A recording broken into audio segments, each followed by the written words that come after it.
Ito kasi yung sinasabi ni Amy Tanggol. Right? Amy Marcos, what happened to 1.4 billion daily budget for flood control? Ayan. Ang bumanat na naman si Ime at ang landing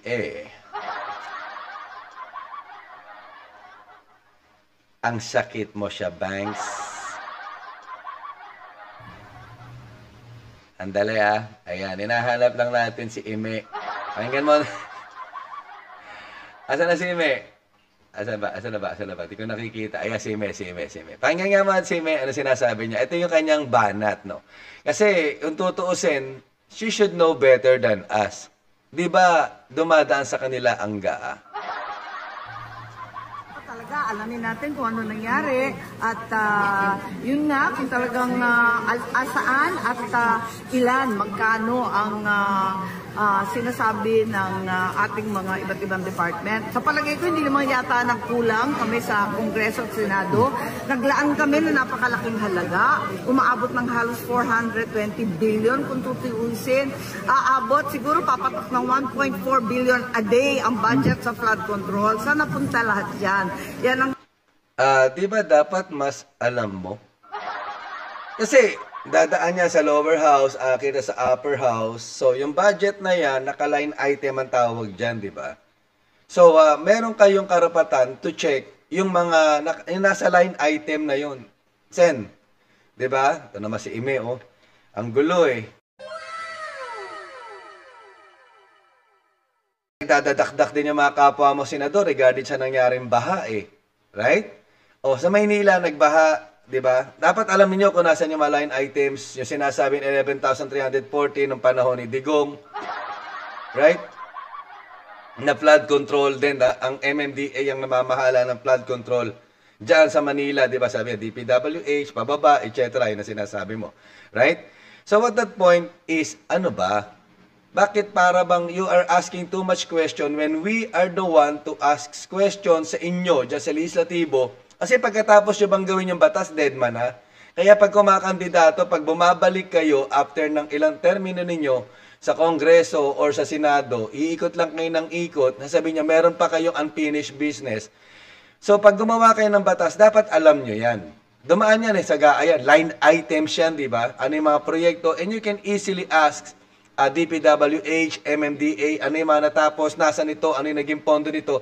Hindi yung you will just simply creating, anong tawag natin dito, the fuzz, no? In the minds of the Filipino people, just na, sabi nga, you are adding more gas doon sa apoy para mas lalong lumiyab. Ano ba talaga? Pero alam niya yung solusyon sa problema. Sabi nga, di ba, ay may solusyon. Si ay may solusyon na ay may tanggol, ay may bitter, ay may ewan. Lahat na yan. Ay may ewan, ay may tanggol. Pero alam din niya naman yung solusyon. Inayunan din niya yung presidente. So ano ba talaga? Kapamamangka mo sa magkabilang ilog, hindi mo na malaman kung saan ka talaga nakapanig. Pinipilit mo kasing palitawin na mali etong sa panahon ng kapatid mo para lang maging bida yung kabila, tapos na siya Kahit ibida mo na ibida si Digong, tapos na siya. Masaklap. Kasi eto nga, nag-anunsyo ang ating Pangulo na 5,500 ang natapos na irigasyon. Saan kaya yon? Yun ang talagang dapat nating alamin. Oo, sabi nga, before you talk dyan sa press, dapat may answer ka na Kasi you can simply check the line items Hindi yun nauna yung putak kayo ng putak dyan sa lansangan. Abay, sa bagay, sa panahon nga ng tatay mo, di ba, nagrarally ka? Makiba ka, wag matakot. Di ba? Alam niya yan, tanongin niyo si Amy, di ba? Sumasama sa mga rally against sa tatay niya. Hindi lang ngayon ganyan si Amy. Kahit nung bata pa siya, ganyan na siya. Pero alam niya yung sagot. Hintayin niya yung sagot. At saan napunta yung pera? Umpisa pa lamang ng... di tanongin mo sila. Huwag kang magtatanong sa hangin. Huwag kang magtatanong by interview because you are just adding gas nga di ba? You're just adding. You're just adding issues, no, intrigues with the intrigues to prolong the intrigue. Kasi ano ba? Labo teng eh. Ulan, ngayon pa lang, Hulyo pa lang to, ang haba-haba, paano tayo makakaraos? Lagi naman tayong nakakaraos. Ngayon ka lang pinanganak, Ime? Kaninang umaga ka lang pinanganak? Or nung isang linggo ka lang ba pinanganak? Na tayo ay daanan sa dyan ng bagyo. Minsan, may pinakamahaba pa nga tayong record na umabot ng 30 or 31 na lumampas sa 26 sa alphabet. Umulit nga sa A eh. I cannot recall if it is 30 or 31. No? Typhoon na pumasok sa Pilipinas. Basta lumampas yan eh. Z na yun, tapos bumalik ulit sa A eh. Tapos basta lumampas pa na ilang letra yun eh. Ganun na yung Pilipinas, di ba archipelagic country tayo? Nasa gitna, nasa paligid natin, puro tubig. And what happened? Ano ba nangyari? Sinasabi ng mga ulagan DD shit, bakit daw hindi inanunsyo na super typhoon? Si Karina, hindi siya super typhoon nung tumaan sa Pilipinas. Hindi siya naglandfall sa Pilipinas. Right? Dumaan siya, paalis si Butchoy, pumasok si Karina, dumaan si Karina, si Butchoy palabas, may hila-hila, may kasabay na habagat, nasabay yung high tide. So, saan mo itatapo ng tubig na yung tatapunan mo, puno. Ngayon, nasaan yung 5,500? You're just adding, intrigues. Doon sa pinipit nilang gawing intriga na para magmukhang tanga yung kapatid mo na sinabi sa kanya, Sona, na may natapos na silang 5,500 flood control. Yung flood control na yun, hindi yung sinasabi kasama yung sa MMDA or sa Manila. Di ba pinagtanggol-tanggol mo pa yung Dolomite Beach, tsaka yung project ni Digong regarding sa reclamation sa Manila Bay? Isa yan sa naging dahilan ng pagbara. Pero yung titingnan natin, pag tila ng ulan, nag-subside bigla, natuyo agad bigla ang Maynila. May ilang parte-parte hindi pa, pero wala na, hindi na siya ganun. Right? Nakapaglinis na nga ng bahay yung mga tao eh. And generally, ilan ba ang naging resulta ng devastating ba? Nagbaha, yes, pero devastating pa. Talaga nanalasa si Karina or Gamey diyan sa Taiwan. Sa Taiwan, may issue ba sila na nasaan yung budget? Di ba sabi nga, di ba, mas ang Taiwan, mas ahead sa atin, mas mayaman ang Taiwan sa Pilipinas, tapos yung China tinira, yung China baha din. Then we are still focusing nasaan. So you should know better than the Filipino people being in the legislative dahil dumadaan muna sa inyo yan. Kami lang ang dapat nagtatanong, pag tinanong namin ng presidente, tatanungin ba namin presidente, will the president can answer all the questions being part, kayo yung pinaka-main character para dyan sa budget system. Senator Amy, kayong mga senador, kayong mga nasa Congress, sa lower house, kayong pinaka-main man dyan. Dapat kayo unang nag-check. Ganon dapat, hindi yung putak kayo ng putak sa social media. Yan ang tanong kasi hindi pa naman na nauubos ang alphabet. Nasa C pa lang tayo, Karina pa lang to eh. May kasunod daw, bukas makalawa, dindo naman. Ay nako, malayo pa ang hahakbangin. Sana... yes, pero parang ina-assume mo, July na magkakaroon tayo ng total na 26 this year. Late na nga masyado pagpasok ng bagyo eh. Sabi pa nga ng Angat Dam, kailangan pa rin ng mga apat na bagyo para daw tumama i-level ng Angat. Abay, delikado sinasabi ng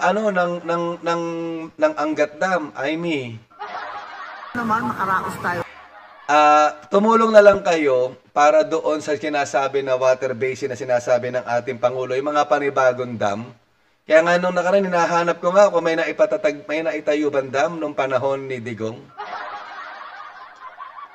Nabasa lang natin yung pinagyayabang nilang 11,340. So kung hinahanap mo yung 5,500, hanapin din natin yung 11,340 na flood control na natapos nung panahon ni Digong na pinagyayabang nila.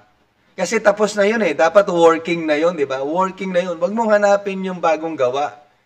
Kasi paninira lang yun eh. Right?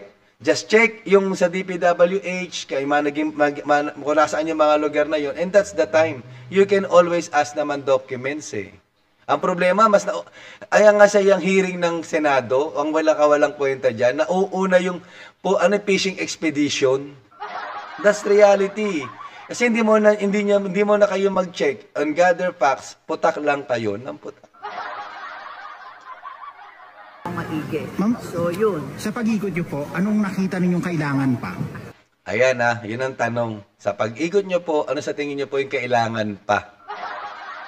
Eto, balat siya ng balat. Nasaan yung pera? Nasaan yung 5,500 na flood control? Bla bla bla bla bla bla bla bla bla bla. Ano isasagot ni Amy? Ang kailangan, ang pinakamadali at kailangan, tigilan ng pagtatapon ng basura.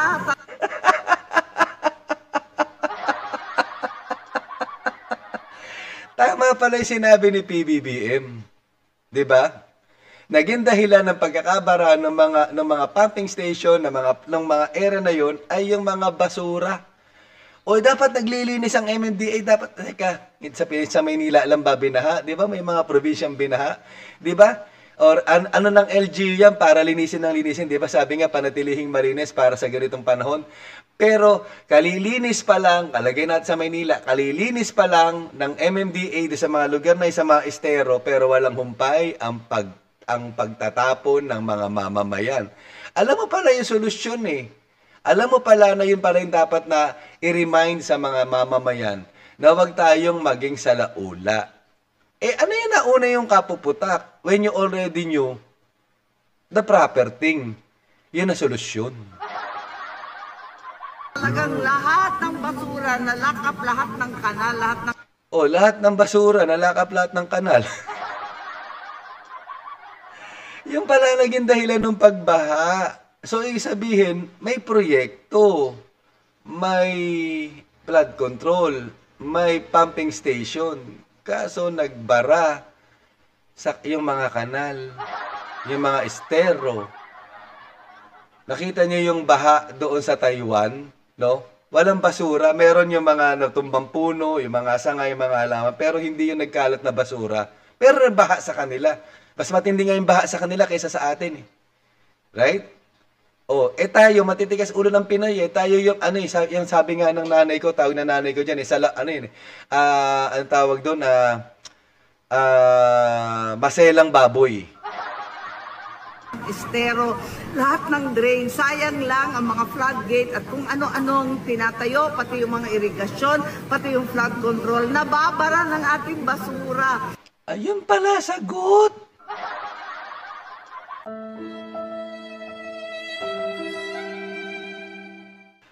Baliwala. Di wag lang gumawa ng proyekto ng flood control kasi nababara pala ng basura, Amy. Andyan na yun eh. Alam mo yung problema. Alam mo pala yung problema. Alam mo yung sagot sa problema. As putak ka ng putak, paikot-ikot ka. Di ba? Lahat ng tinira mo tapos ngayon, yan pala yung solusyon. Di ba? Yung awareness, yung pagpapatibay na talaga kaya nga 'di ba pinangunahan na nga ni BBM yan, 'di ba, yung paglilinis sa mga barangay na sinita pa nga doon sa interview ay doon sa sa kwentuhan yung tatlong ulaga kasama si Digong, 'di ba? Yung putang ina lang ang kapital mo diyan, right? Di ba? Pati ba naman yun, dapat presidente mag-utos. Sabi nga, from the top to bottom, sabi nga para pangalagaan, di ba, sa mga LGU, sa mga barangay captain, sa mga di ba, gawin nyo yan. Yun yung purpose nun eh. Right? Di ba si Digong nagpatawag, di ba, yabang na yabang pa nga nung pinalinis yung isang tawag lang daw ni Digong, nagdatingan yung mga volunteers, nilinis yung di ba, Manila Bay. Di ba si Digong nag-utos nun? Right? Ngayon, nung si BBM yung sinasabi maglinis ang mga barangay, kailangan pa bang presidente mag-umpisa doon? Di ba pinagyabang nila na si Digong ang promotor ng pagpapalinis ng Manila Bay? I remember that. Alam mo pala yung solusyon, Amy. Why creating too much fuss para sasabihin na lalo mo lang pala paanuhin yung apoy na ginagawa ng mga DD shit? Right? Come on. Pagkalinis-linis ng Pilipino, laging sinasabi ng nanay ko, ligo ng ligo, shampoo ng shampoo, pabango ng pabango. Ang linis sa katawan, bakit ang kalat-kalat sa kapaligiran? Ayan, sabi nga din ng nanay ko, ang tawag dyan, maseselang baboy. Right? Oh, sobrang selang baboy. Di ba? That's the situation eh. Yun yung main problem. Ano man yung pagsisikap, nag-aaksaya tayo ng pera, tapos pag uulan babaha, no? Pero sabi nga natin, generally speaking, dito sa sitwasyon nangyari, it's not rocket science to understand na high tide, yung lalabasan, kung hindi man barado yung mga kanal, yung mga pumping station, kahit mag-pump, wala din siyang tatapunan dahil overflowing nga, di ba, high tide, saan tatapon yung tubig, Aimee? Andyan yung resulta. Look at the situation kung bakit nagbaha. And eventually, yung pagbaha sa Maynila, ayaw man yun tanggapin o hindi, yung reclamation sa Manila Bay na isa pa naging dahilan ng pagkakabara. O yung mga illegal settlers na pinagtatanggol lagi ng mga politiko. Na parang si Rap-Rap, di ba? Kailangan maging prioritize na maging ligtas yung mga illegal settlers. Right? Illegal settlers nga eh. Imbis na ipagtabo yan para mailagay sila sa tamang lugar, ay hindi, hayaan nyo sila dyan, bigyan nyo sila ng proteksyon. Alala nyo yon, sabi ni Rap-Rap, di ba? Alam mo pala yung solusyon, Aimee. Why creating too much fuss? Come on. Nakakaumay. Nauuna yung daming daldal. Yan ang ating tanong. Ang unang-una pinakamadali yung basura, please lang. Asikasuhin natin yung basura. Yun pala yung yun na pala yung solusyon. Imbes magtawagan, magtulong-tulong, makipagkaisa ka sa sinabi ni BBM yan eh. 'Di ba? Yun na naging dahilan yung basura kasi talagang barado. Nagbara yung mga pumping station, nagbara yung mga floodway na yon na para palalabasan dahil nga doon sa mga basura. Pinarot mo lang si BBM pero gumawa ka muna ng marites sa umpisa bago mo inamin na ang may naging malaking problema, yung basura.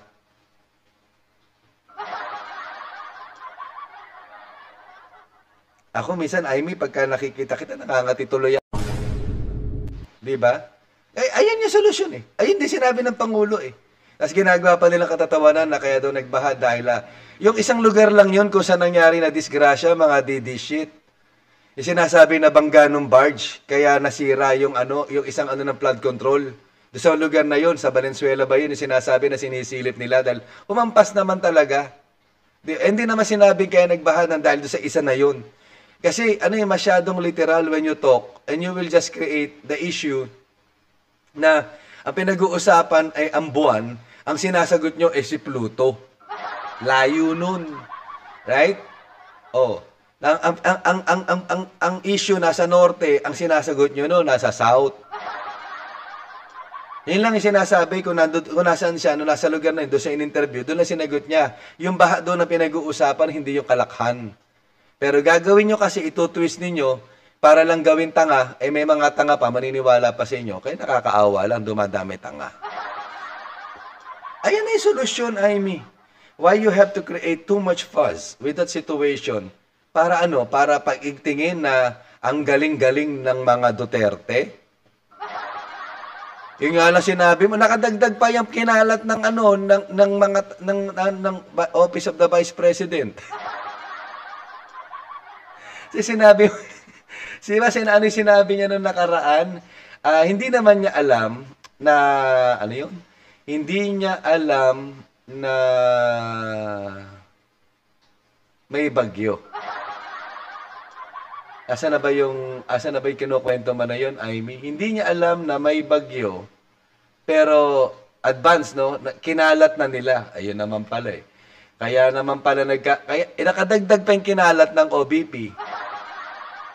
Basta sinabi niya na nakaraan na pinagtatanggol niya nga, matagal lang plano yung pag-alis ni Sara. Diba? July 9 pa yun na sinasabi nagpaalam, approve. Pero hindi rin niya alam na may bagyo. Pero nag-prepare sila. Advance pa nga, diba? Diba? Yung ipinuwesto na daw. Sabi pa nga ni Aimee, diba? Maaga pa lang kinalat na nila. Kaya nakadagdag tuloy sa baha. Pagbaha, kinalat lang eh. Nagbara tuloy. Huwag nyo kasing ikalat, OBP. Huwag nyo kinalat. Wala lang. Papatawa lang, di ba? Baka matawa kayo eh. Puta, oo. Kinalat eh. Kundi nagkalat yung OBP, hindi sana nagbaha. Ang dami mong kinuda, basura lang pala yung naging dahilan. Sana doon mo inumpisahan. Di ba? Tama yung sinabi mo eh. Alam mo, I mean, ang pinaka-proper approach doon is yung dating na ang laki-laki ng budget na inilalaan natin para dito sa flood control, no? Sa bawat taon na inilalatag natin yan. Ang pinakamalaking problema dito ay yung mga mamamayan na walang humpay ang katatapon na kahit araw-araw na naglilinis ang tonelada ng mga basurang nililinis ay hindi pa rin mahumpay ng dahil nga sa pagiging sa laula ng napakaraming Pilipino na tapon dito, tapon doon. Sana magtulungan tayo. Kung gano'n pa naging approach mo, I mean, ako papalakpakan sana ka namin eh. Problema, wala eh. Pinaghiwalay mo pa yung kwento. Alam mo na pala, sa dami ng kinuda mo, babagsak ka rin pala sa sinasabi pinaliliwanag ng kapatid mo nang naging problema ng mga pumping station, ng mga floodway, is yung baradong kanal na tambak ng basura. Tapos sana kagad ang usapan. Sabi nga, pero kailangan, may balak pa nga kayo mag-imbestiga eh. Sa Senado, i-imbestiga na naman kayo. Bago kayo mag-imbestiga, kunin nyo muna, alamin nyo muna, yung mga listahan. No, you can ask the documents for that dahil nga unang-una sa GAA, bago nyo yan i-approve, naka-lined items yan. And most of the time, kayong mga gumagawa ng proyekto, congressmen and women and senators, no, may mga proyekto kayo sa inyong mga pinagpipitagang lugar, right? Isa yang flood control. Correct me if I am wrong. Right? Yun lang. Ito si Amy, oh. Nakakasakit ka ng bangs. So, napakahaba ng panahon kasi niya, waste segregation na yan. When we've seen a lot of things na para, para sa Japan, di ba?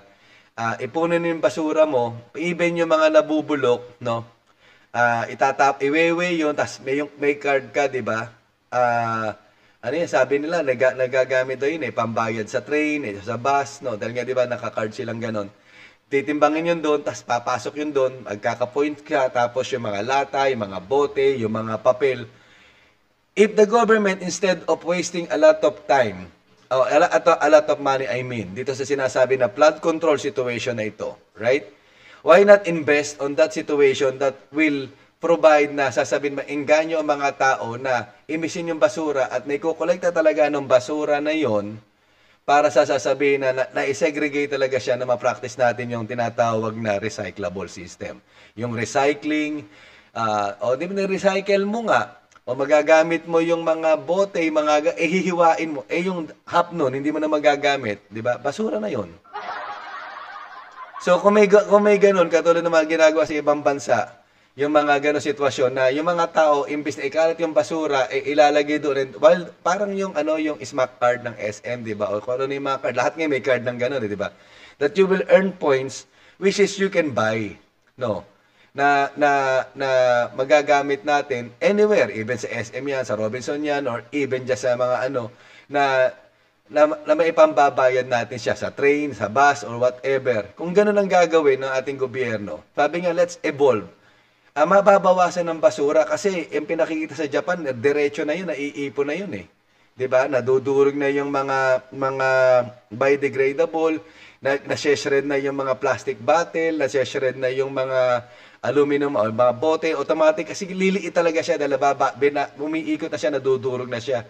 So pagkuha ngayon noon, papunta na siya sa recycling plant, 'di ba? So 'di ba, nare-recycle si bote, nare-recycle si plastic, nare-recycle si aluminum. Tapos yung para doon sa tinatawag na mga biodegradable, mapupunta siya doon sa sistema kung saan magiging fertilizer siya. If they will do that, I think baka magbagong pananaw ng mga Pilipino of handling garbage. Instead of sasabihin destructive criticism, let us make this as a productive criticism.